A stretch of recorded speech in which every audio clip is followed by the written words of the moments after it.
For KPFK 90.7 FM in Los Angeles, I'm Scott Horton. This is Anti-War Radio.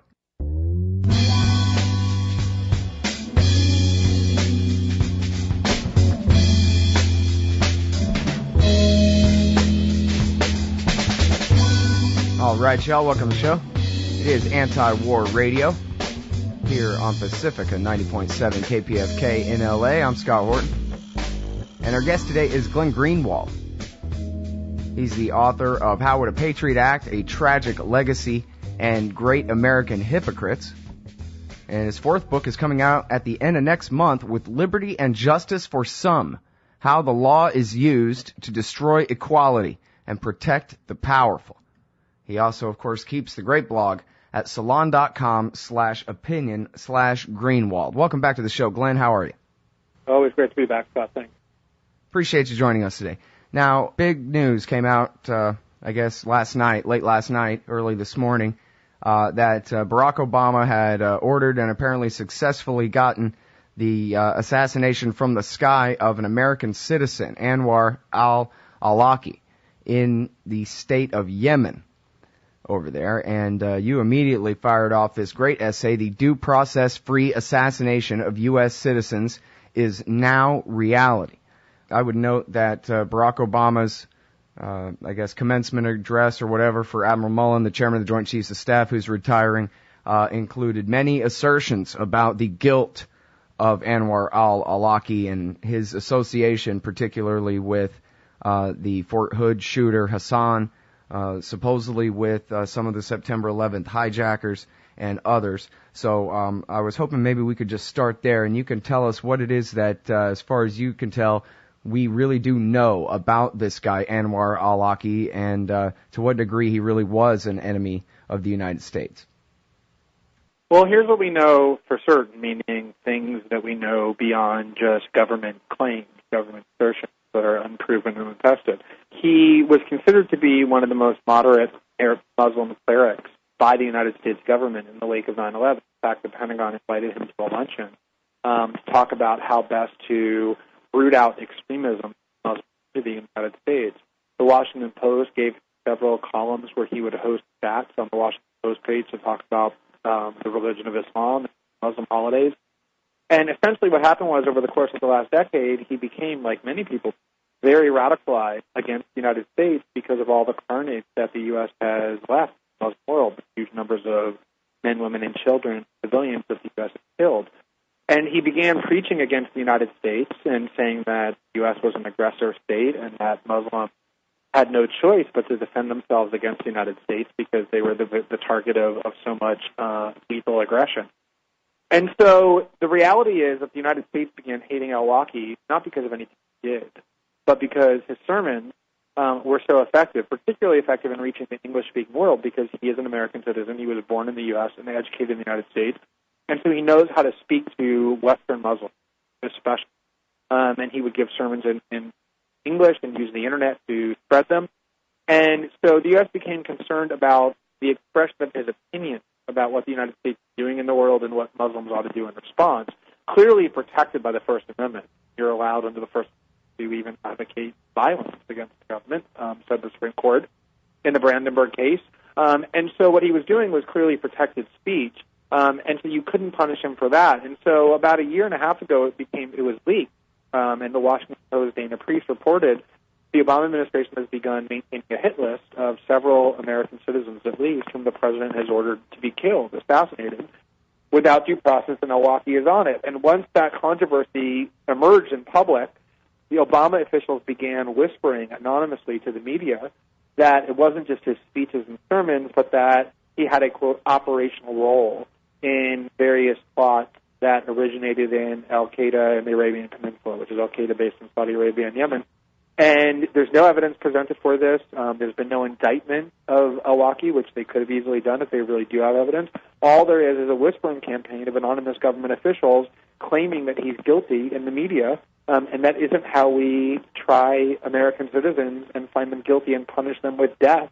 In the United States, at least, it used to not be the way we did that before Barack Obama was inaugurated.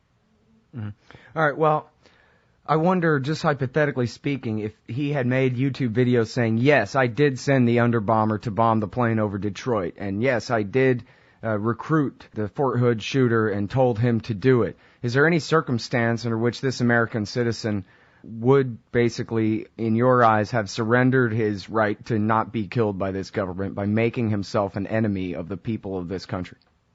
Well, first of all, even people who confess their crimes still have to go to court and be found guilty before they can be punished.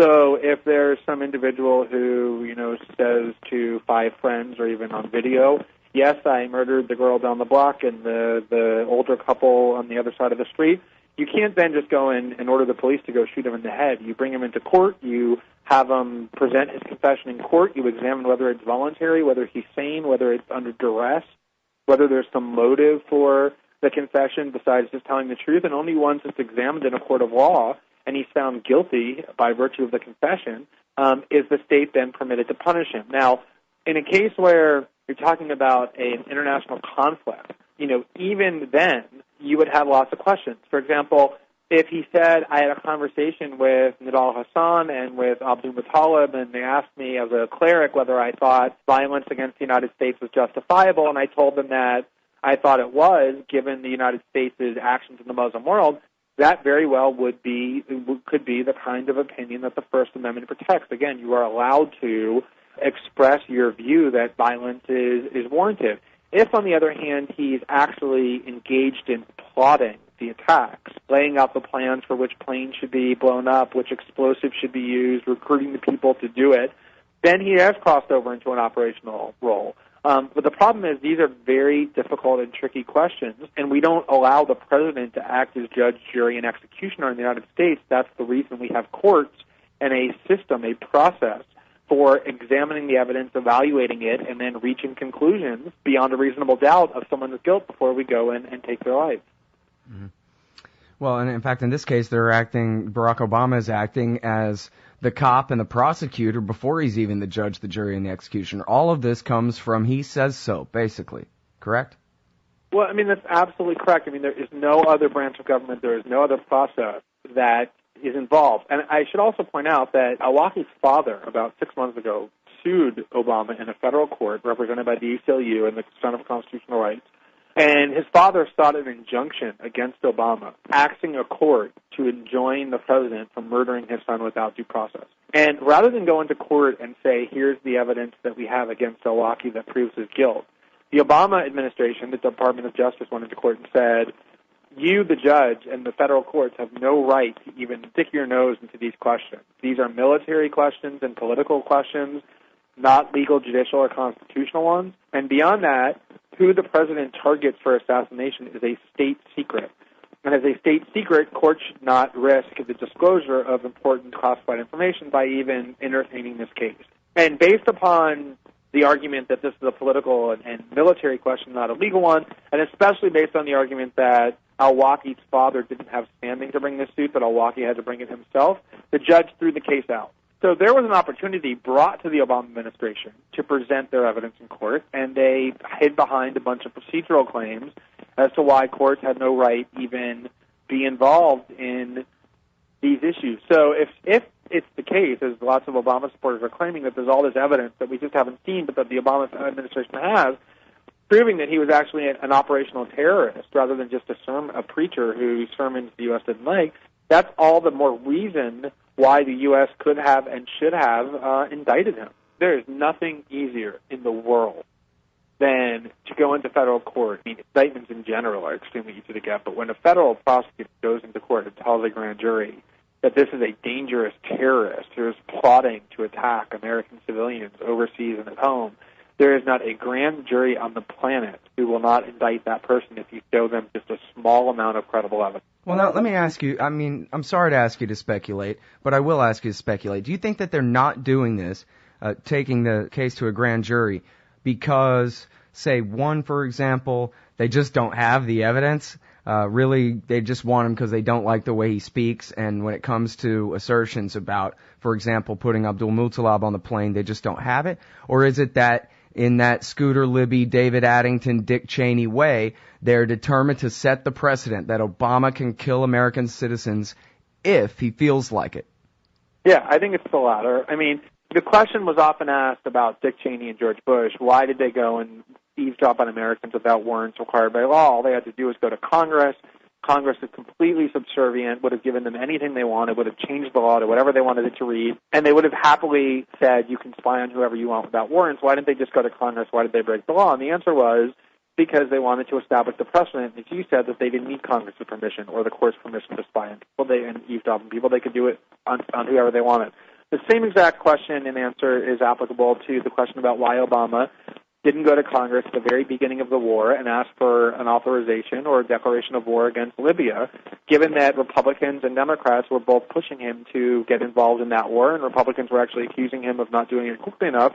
He easily would have gotten a war authorization from Congress to fight that war in Libya, and yet he purposely chose not to. And the question was, again, why didn't he just go into Congress? And the answer was because he wanted the unilateral right not to have to get permission from the Republicans in Congress to fight the wars that he wanted to fight.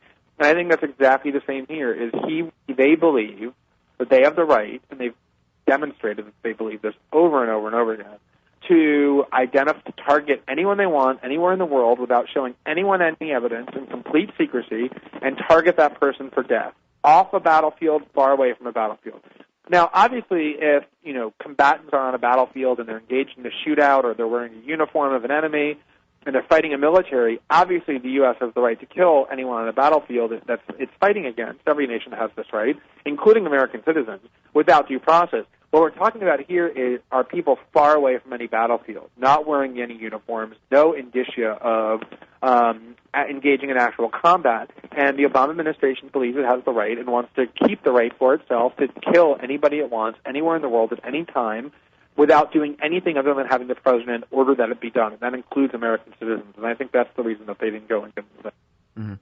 All right. Now, it's Glenn Greenwald, former civil litigator in the federal courts, now blogger at salon.com/opinion/Greenwald. We're talking about the Obama administration's assassination of the American citizen, Anwar al-Awlaki, in Yemen last night. And I guess I just want to nail this down technicality-wise, Glenn, for sure, that the courts have ruled, correct, over and over again, that any person inside the United States or any citizen outside the United States all count as a, quote, U.S. person protected by the Bill of Rights. A citizen on vacation in Spain or off in Yemen or anywhere else brings his Bill of Rights with him. He's protected by the Fifth Amendment, for example, from just this kind of thing. That's your understanding, correct? I mean, that's not my understanding. That's just fact. I mean, you can't, the U.S. government can't, for example, wait for you to step outside of the U.S. if you go to visit Montreal or Mexico City and send hit squads after you and kill you for crimes that it thinks you committed without proving your guilt. Or if you go to Spain and you give a speech against the U.S. government, the government can't then indict you for giving a speech criticizing the president on the grounds that you lose your First Amendment rights when you step outside the country. You carry your constitutional rights with you as a U.S. citizen no matter where you go. That's just basic constitutional jurisprudence. All right, now, what, if any, federal laws make this a criminal act by Barack Obama and the people below him who carried this out? Well, I mean, you could certainly make the case that if political officials, like anybody else, murder somebody without legal rights, that is murder. It's first-degree murder. Now, the reality is that our political system doesn't even prosecute people in the clearest cut cases of criminality when they're high-level political officials. That's certainly not going to ever happen here. But it is certainly a lawless act, one that clearly violates the Constitution. And at the very least, I think it's within the scope of high crimes and misdemeanors to go around killing American citizens without any act of Congress, without any due process, and purely as a byproduct of secret deliberation. So I do think it's clearly illegal. Mm-hmm. And I've noticed in your writings on this over the time, you've emphasized the fact that this man was a religious figure, a cleric. Whether it's a religion that everybody wants to embrace or not is really beside the point. Is your point there that in the case law that religious figures' free speech is or ought to be protected maybe even more than a regular guy's on an average day? No, I mean, I think, I think that, if you look at First Amendment jurisprudence, there's a hierarchy of speech that merits different levels of protection. and the highest level of speech is political and religious speech. I think the speech that bothers the United States that al-Awlaki delivers is more political than religious in nature. But it really makes no difference. I mean, the idea is that he is expressing political opinions. I mean, you have to be able and are able, as a U.S. citizen or anybody else, to go and make the following argument. The United States has, for the last decade, been engaging in wholesale aggression against the Muslim world and has been slaughtering enormous numbers of women, children, and innocent men without any just cause, and there's no end in sight to that slaughter. And therefore, Muslims in that part of the world have not just the right but the duty to start attacking the United States back, to attack military installations, to attack soldiers, to attack their armies, to attack government institutions, in order to fight back and engage this war. That Muslims don't have the obligation to let this be a one-sided war. That is an absolutely legitimate political opinion to express, whether you agree with that opinion or not, whether you think it's horrendous or immoral or anything else. It is clearly a political opinion exactly of the type that the First Amendment protects. That is the kind of sermon that Anwar al-Awlaki has been given to the Muslim world for several years now, and it's why the Obama administration decided to kill him. And so what this is it's not just imprisoning somebody for the expression of views that the state dislikes. That would be bad enough. That's the reason the First Amendment exists, is to prevent that. It's the execution of somebody, an American citizen, for expressing views that the state finds troublesome and threatening, and that really ought to disturb everybody. All right, again, it's Glenn Greenwald from salon.com/opinion/Greenwald. And you mentioned the Brandenburg case there, and I just want to make sure I understand exactly the difference between inspiration, as they keep saying in their celebrations of this murder on CNN today, and direct incitement. Right. So let me just tell you quickly about two key Supreme Court cases. One is Brandenburg, which you mentioned, and Brandenburg is just a very simple case. There was a Ku Klux Klan leader who stood up in Ohio in a speech and said and threatened violence against Caucasian political officials, as he called them, for betraying the white race. And he said, if this continues, we will have to take revengeance, that's what he called it, against the white race. And he was arrested and prosecuted under an Ohio statute that said that it's illegal to advocate violence or terrorism in pursuit of political goals. And the Supreme Court in that case in 1969 unanimously said that that statute under which he was prosecuted is unconstitutional because you have the right even to advocate violence and terrorism abstractly, to say that you think terrorism and violence against the state are justifiable. Remember, that's the way that the United States was born, was by people standing up and advocating violence against the British Crown. The other key case that is determinative in this area is the case of the NAACP versus Claiborne, where the NAACP in the South, in Mississippi, sponsored a boycott of white-owned stores, and many of the leaders gave very fiery speeches, inflammatory speeches, that inspired various NAACP members to go and burn down white stores or to otherwise attack white stores. And the state of Mississippi sued the NAACP and its leaders and tried to hold them liable for the damages on the theory that even though they didn't burn down any stores themselves, they inspired people, their members, to go burn down stores with their speeches. And the Supreme Court said unanimously that the First Amendment does not allow people to be punished for the acts or the consequences inspired by their free speech. That you cannot be punished for the consequences of protected acts. Otherwise, there'd be no free speech. If you went on the radio and said, I think abortion is wrong, and somebody heard you and went out that day and bombed an abortion clinic, or if you said, I think that corporations are bad for polluting the environment, and somebody blew up a corporation, if you could be held liable for inspiring those kind of violent acts, then there'd be no free speech. So the Supreme Court said you cannot be punished for the consequences of your protected speech. And so what if I said, Glenn, I wish someone would do this, kind of in general? Yeah, I mean, you're saying I wish somebody would go and do this is nothing more than your opinion. That's absolutely protected. The only thing you can't do is you cannot essentially recruit somebody to do it by paying somebody, for example, to go blow up a building. And you can't stand outside the building and direct a mob that has gathered to go burn down this building, because that really is imminent. That is directing a crowd to go and do it. But you have the absolute right to express your opinions that violence is warranted in pursuit of political goals. Mm-hmm. And if you express those views and people hear you and are persuaded by them and act in accordance with them, you cannot be held liable. That is absolutely clear First Amendment jurisprudence. All right. It's Glenn Greenwald, salon.com/opinion/Greenwald. Glenn, I'll ask you to try to wiggle that cord. We're getting a lot of static on the line now. Yeah, I'm trying. Sorry about that. No problem. We'll get through it. Well, now, and here's something that you've written about time and again, and that is the 1,000 different definitions of terrorism, to the point where the word has no definition anymore other than behavior, maybe even speech by someone that the government doesn't like. And, I saw earlier this afternoon on Fox News, they were asking Ron Paul what he thought about this assassination. And, of course, he took the Bill of Rights position that it's illegal and that as president he would not do anything like that. But he also brought up, I'm pretty sure he was referring to this man, Bernard von Nothaus, who basically was prosecuted, and I think the guy was a shyster, but that's besides the point. He was prosecuted for creating his own silver currency.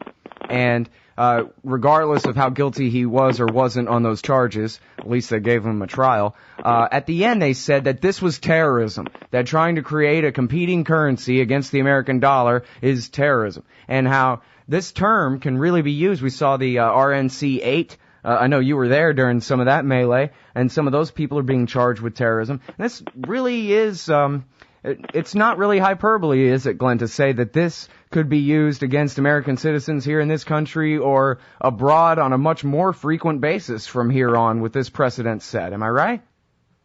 Well, I mean, if you look at the way the word terrorism is used, it's really amazing. If you have a Muslim who attacks a purely military installation, the way that Nidal Hassan attacked Fort Hood, or even this individual who was just arrested for planning to send model airplanes packed with explosives to the Pentagon and to attack U.S. soldiers in Iraq using the same method, those people are called terrorists even though they're targeting exclusively military targets.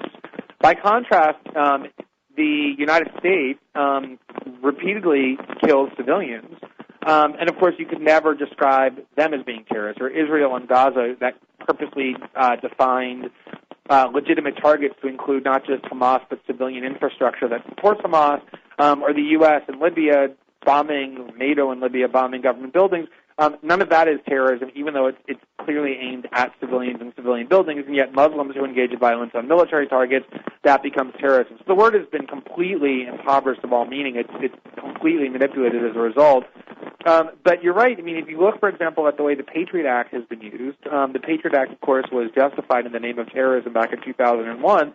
In a tiny percentage of cases, it has been used against actual terrorists, the kind that we would think of, people who have sought to bring violence to civilians for political ends, and has been used far more for things like fraud or the drug war and things like this. So constantly these powers that are justified, and even the term terrorism itself, starts wildly expanding to give the government more and more power, even beyond the realms that originally we think it's going to be confined to.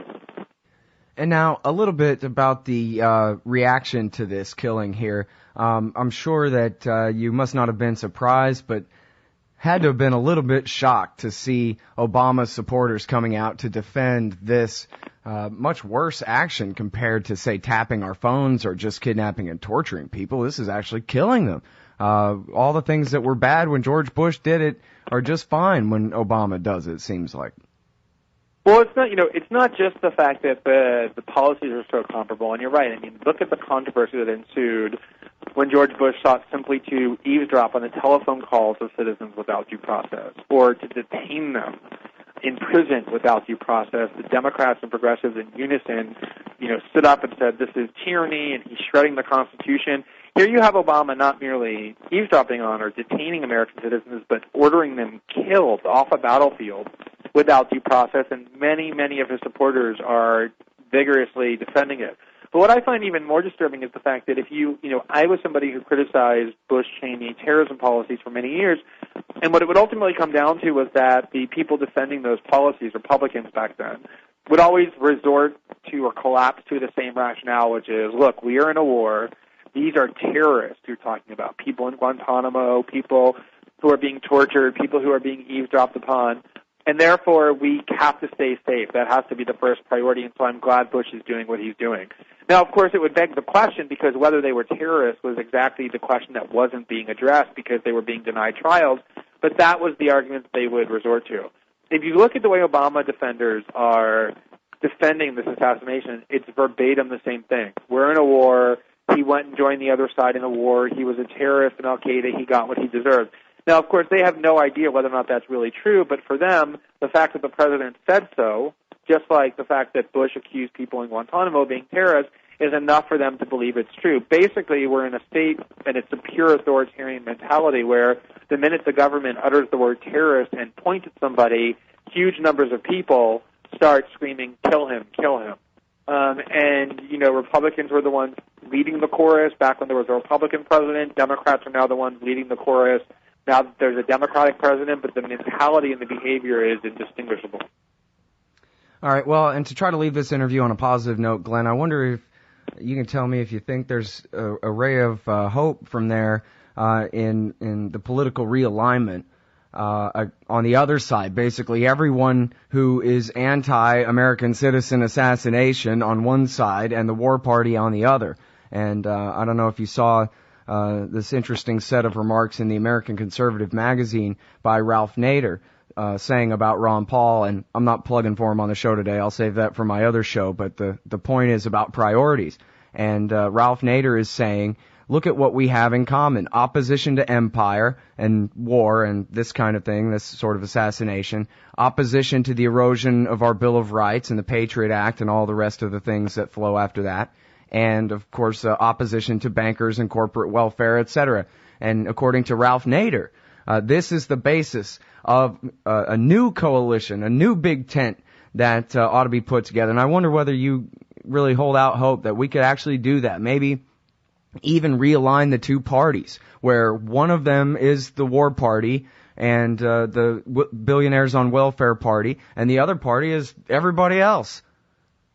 You know, it's interesting. I mean, there's an article from several days ago in the American Conservative by Michael Tracy, who's a very liberal writer who typically writes for Mother Jones and The Nation, making essentially the same argument as the one that you just described Nader making, which is that liberals and you know, sort of Ron Paul-like libertarians have huge numbers of things in common, not just ancillary issues, but on the big issues. And it's not just civil liberties and war and empire and the drug war, though that would be enough, but it is also the idea that, you know, this sort of crony capitalism, this sort of corporatism, has taken over government. And it's not capitalistic, it's not free market, it's really corporate welfare, as you described. And there was an interesting article in the New York Times, of all places, very surprisingly praising Sarah Palin for giving speeches that are deviating from Republican orthodoxy, in the sense that she's out there saying basically both parties are controlled and corrupted by the same forces, and drawing distinctions between small businesses that actually create jobs, that actually are entrepreneurial, and the large corporations that feed off the government and control it. So I do think you start to see this kind of realignment. The problem is that, you know, political tribalism in the United States is so potent and is so grounded in left versus right, the dichotomy in Republican versus Democrat, that it's very difficult to get people to stop thinking in those terms. And there are very significant influences, not just political but cultural, that reinforce it constantly. You know, religious and social issues and these sorts of things that inflame this tribalism and prevent people who have huge amounts of things in common from even considering working together, and cause them to support politicians in the party with which they identify, even though those politicians oppose most of the things that they believe in, sometimes rather violently. And I think that the way realignments happen is when economic and political circumstances become extreme and it starts to shake things up.